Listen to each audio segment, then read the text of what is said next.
వైఎస్ఆర్సీపీ కేంద్ర కార్యాలయంలో మాజీ ముఖ్యమంత్రి వైఎస్ఆర్సీపీ అధ్యక్షుడు శ్రీ వైఎస్ జగన్ను సుగాలి ప్రీతి తల్లిదండ్రులు పార్వతి, రాజు నాయకులు కలిసి తమ కుటుంబానికి న్యాయం చేయాలని విన్నవించారు. 2017లో టీడీపీ ప్రభుత్వ హయాంలో తమ కుమార్తె సుగాలి ప్రీతిపై అత్యంత కిరాతకంగా అత్యాచారం చేసి హత్య చేసిన ఘటన జరిగి 9 ఏళ్లు గడుస్తున్నా ఇప్పటికీ తమకు న్యాయం జరగలేదని వారు ఆవేదన వ్యక్తం చేశారు. కేసు విషయంలో చంద్రబాబు ప్రభుత్వం పూర్తిగా నిర్లక్ష్యం వహిస్తోందని వైఎస్ జగన్కు వివరించారు. వైఎస్ జగన్ ముఖ్యమంత్రిగా ఉన్న సమయంలో ఈ కేసును సీబీఐ విచారణకు అప్పగిస్తూ జీవో జారీ చేశారని, అంతేగాక తమ కుటుంబానికి కర్నూలు నగరంలో 5 సెంట్ల ఇంటి స్థలం, 5 ఎకరాల వ్యవసాయ భూమి, ప్రీతి తండ్రి రాజు నాయక్కు ప్రభుత్వ ఉద్యోగం కల్పించారని ప్రీతి తల్లిదండ్రులు గుర్తు చేశారు. అయితే టీడీపీ ప్రభుత్వం అధికారంలోకి వచ్చిన తర్వాత కేసును పూర్తిగా పక్కనబెట్టిందని, సీబీఐ విచారణ కూడా నిలిచిపోయిందని తెలిపారు.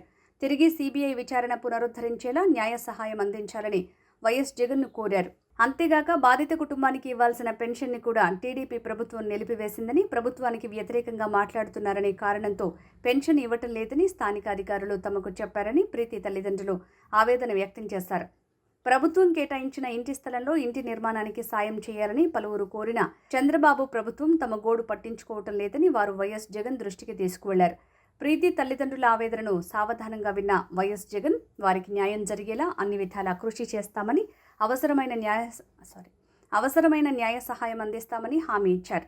గతంలో వైఎస్ఆర్సీపీ ప్రభుత్వంలో ప్రీతి కుటుంబానికి అందించిన సహాయాన్ని గుర్తు చేస్తూ భవిష్యత్తులో కూడా వారి కుటుంబానికి వైఎస్ఆర్ కాంగ్రెస్ పార్టీ అండగా నిలుస్తుందని భరోసా ఇచ్చారు.